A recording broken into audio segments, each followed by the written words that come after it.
Subscription کے button کو دبائیے اور ساتھ بیل آئیکن پر کلک کیجیے تاکہ آپ کو تمام ویڈیو فوراً مل سکیں۔ اس ویڈیو پسند آنے کی صورت میں اسے لائک، کمنٹ اور شیئر کرنا مت بھولیں۔ ایک روز یہودیوں کے 5-6 لیڈر ایک عبادت گاہ میں اس مسئلے پر غور کرنے کے لیے اکٹھے ہوئے کہ یہودیوں کو کس طرح فوج میں شامل ہونے سے روکا جائے۔ وہ کسی قیمت پر راڈر کا ساتھ دینے پر آمادہ نہیں ہونا چاہتے تھے۔ راڈر کی فوج میں شامل نہ ہونا ہی ایک مسئلہ نہیں، یہودیوں کے ایک مذہبی پیشوا نے کہا۔ غور اس مسئلے پر کریں کہ راڈر کو ہم نقصان کس طرح پہنچا سکتے ہیں۔ فوج میں پہلے سے یہودی موجود ہیں، دوسرے مذہبی پیشوا نے کہا۔ انہیں فوج سے نکالا کس طرح جائے، اس پر غور کریں۔ میں کچھ اور سوچ رہا ہوں، ایک اور بولا۔ ان یہودیوں کو فوج میں ہی رہنے دیا جائے اور انہیں راڈر کی فوج کے خلاف استعمال کیا جائے۔ کیا یہ معلوم ہو گیا ہے کہ حملہ آور کون ہیں؟ ان مذہبی پیشواؤں میں سے کسی نے پوچھا۔ کہ کسی کو بھی معلوم نہیں، ایک نے جواب دیا۔ اگر یہ معلوم ہو جائے تو میں ان سے مل کر بڑی اچھی سازش تیار کر سکتا ہوں، حملہ آوروں کے متعلق پوچھنے والے نے کہا۔ یہودیوں کا ذہن شروع سے ہی سازش پسند رہا ہے۔ زمین کے نیچے سے وار کرنا ان کا ایسا کمال ہے جو کسی اور قوم کو حاصل نہیں ہوا۔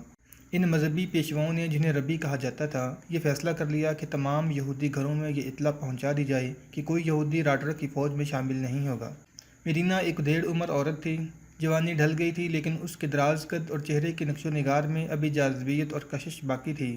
اس کی آنکھوں کا سحر اب بھی دیکھنے والوں کو مسحور کر لیتا تھا۔ وہ کوئی عام سی یا کوئی معمولی عورت نہیں تھی۔ اس کا شمار شاہی محل کی بیگمات میں ہوتا تھا۔ وہ راڈر کی بیوی نہیں، داشتہ تھی، اور یہ واحد داشتہ تھی جو ادھیڑ عمر ہونے کے باوجود ابھی محل میں موجود تھی۔ محل میں جو داشتہ 30 سال کے قریب پہنچ جاتی تھی، اسے غائب کر دیا جاتا یا انعام کے طور پر فوج کے کسی اعلیٰ افسر کے حوالے کر دیا جاتا تھا۔ میرینا یہودن تھی۔ یہودیوں کی فطرت کی عین مطابق اس کا ذہن بھی سازشی تھا۔ ایک تو وہ عورت تھی، اور عورت بھی حسین و جمیل، اور اس کے ساتھ ذہنیت اور ذہانت یہودی۔ ان اوصاف اور خصائل کی بدولت اس نے محل میں خاص مقام حاصل کر لیا تھا۔ وہ شاہی حرم کی ملکہ بنی ہوئی تھی۔ اس کی آنکھوں اور زبان میں جادو تھا جس سے راڈر بھی نہیں بچ سکا تھا۔ اس زمانے میں اندلس کی دارالحکومت تلیطا میں شاہی محل سے 1.5 میل دور ایک جھیل ہوا کرتی تھی جس کے ارد گرد گھنے درخت تھے اور ایک طرف ایک ٹیکری تھی جو درختوں اور ہری بھری جھاڑیوں سے ڈھکی ہوئی تھی۔ اس جھیل کے قریب کسی مرد کو جانے کی اجازت نہیں تھی کیونکہ اسے شاہی محل کی عورتوں کے لیے مخصوص کر دیا گیا تھا۔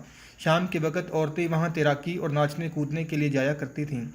ایک شام جب سورج لبے بام تھا، جھیل پر 25-30 عورتیں جھیل میں کودتی تیرتی ایک دوسرے کے پیچھے بھاگتی اور کہکے لگا رہی تھیں۔ ان میں نوجوان لڑکیاں بھی تھیں اور جوان عورتیں بھی۔ یہی وہاں کا معمول تھا۔ اس معمول کی نگران میرینا ہوا کرتی تھی۔ اس شام بھی میرینا وہاں موجود نگرانی کر رہی تھی۔ جھیل سے کچھ دور درختوں کی اوٹ میں ان عورتوں کی بھکیاں کھڑی تھیں جن کی کوچوان مرد تھے۔ ان میں سے کسی نے دیکھا کہ ایک آدمی ان حدود کے اندر آ گیا ہے جن کے قریب آنے کی بھی کسی کو اجازت نہیں تھی۔ کوچوانوں نے اسے اشارے کیے کہ وہ آگے نہ آئے اور پرے چلا جائے، لیکن وہ آگے ہی آگے بڑھتا آیا۔ کوچوان اسے روکنے کے لیے اٹھے تو اس نے راستہ بدل لیا، لیکن اس کا رخ جھیل کی طرف تھا۔ اس تک پہنچتے پہنچتے وہ جھیل کے قریب پہنچ چکا تھا۔ کوچوانوں نے اسے دوڑ کر پکڑ لیا۔ اس نے اپنے منہ اور سر پر چادر لپیٹی ہوئی تھی۔ سر، آنکھیں ننگی تھیں، صرف آنکھیں ننگی تھیں۔ اس نے لمبا چوغا پہن رکھا تھا جو پاؤں تک چلا گیا تھا۔ یہ بوری کا بنا ہوا تھا۔ اسے کوچوانوں نے پکڑا تو اس نے چیخنا اور چلانا شروع کر دیا۔ جھیل میں تیرتی اور اچھل کود کرتی عورتوں نے ایسی چیخیں سنی جو کسی جانور کی تکلیف کے وقت کی آوازوں سے ملتی جلتی تھیں۔ عورتوں نے ان چیخوں کو نظر انداز کر دیا۔ صرف میرینا کی توجہ اس طرف رہی کیونکہ اسے کچھ آدمیوں کی آوازیں بھی سنائی دے رہی تھیں۔ وہ ان عورتوں کی نگران تھی۔ اس نے کپڑے پہنے اور اس طرف چلی گئی جدھر سے آوازیں سنائی دے رہی تھیں۔ اس نے دیکھا کہ کوچوان پاگل سے ایک آدمی کو گھسیٹ اور دھکیل رہے ہیں اور وہ عجیب طرح سے چیخ رہا ہے۔ وہ کوئی پاگل ہی ہو سکتا تھا جو اس ممنوعہ علاقے میں آ گیا تھا۔ اس نے میرینا کی طرف دیکھا تو کہکا لگایا۔ وہ آ گئی ملکہ، اس نے بلند آواز سے کہا۔ وہ اس کی طرف دوڑ پڑا۔ کوچوان اس کے پیچھے دوڑے لیکن وہ اتنا تیز نکلا کہ میرینا تک پہنچ گیا اور اس کے قدموں میں سجدے میں گر پڑا۔ میرینا 1-2 قدم پیچھے ہٹ گئی۔ میرینا، اس نے سر اٹھا کر کہا، میں اوپاس ہوں، تمہارے لیے آیا ہوں۔ کوچوان آ چکے تھے اور اسے پکڑ کر گھسیٹنے لگے تھے۔ رہنے دو اسے، میرینا نے کہا، بیچارہ پاگل ہے، کسی کا کچھ نہیں بگاڑے گا، تم لوگ جاؤ۔ میں پاگل نہیں ملکہ، اوپاس نے رندی ہوئی آواز میں کہا، فریادی ہوں، مظلوم ہوں۔ وہ اس وٹیندرا کا بھائی اوپاس تھا جس کے خلاف راڈرک نے بغاوت کرائی اور اسے قتل کر کے خود تک نشین ہو گیا تھا۔ اس وقت اوپاس کی عمر 17-18 سال تھی۔ اوپاس کی قومیت گوت تھی۔ وٹیندرا آخری گوت بادشاہ تھا۔ میرینا ایک یہودی تاجر کی بیٹی تھی۔ وٹیندرا کے دور حکومت میں اس کی عمر 16-17 سال تھی۔ اوپاس نے اسے کہیں دیکھا اور دل دے بیٹھا، لیکن میرینا اس کی محبت کو قبول کرنے سے ڈرتی تھی۔ اس دھوکے کو محبت کیوں کہتے ہو؟ میرینا نے اوپاس سے کہا تھا۔ یہودی ہوتے ہوئے نہ جانے میں اب تک شاہی خاندان سے کیوں بچی ہوئی ہوں؟ تم اپنے غلاموں کو حکم دو، وہ مجھے زبردستی اٹھا کر تمہاری خوابگاہ میں پہنچا دیں گے۔ تم شہزادے ہو، بادشاہ کے بھائی ہو، کیا تمہیں معلوم نہیں کہ تم شاہی خاندان سے کیوں بچی ہوئی ہو؟ اوپاس نے کہا تھا۔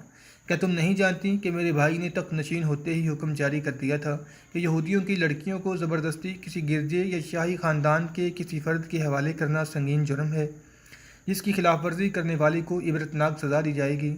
میں تمہیں اس لیے شاہی محل میں نہیں لے جاؤں گا کہ میں بادشاہ کا بھائی ہوں اور تم رعایا ہو۔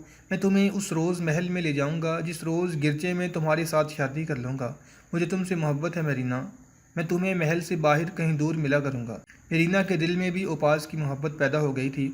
اس کے بعد وہ محل سے باہر کہیں ملتے ملاتے رہے۔ ایک روز اوپاس کے بھائی وٹیندرا کو ان کی ملاقاتوں کا پتہ چل گیا۔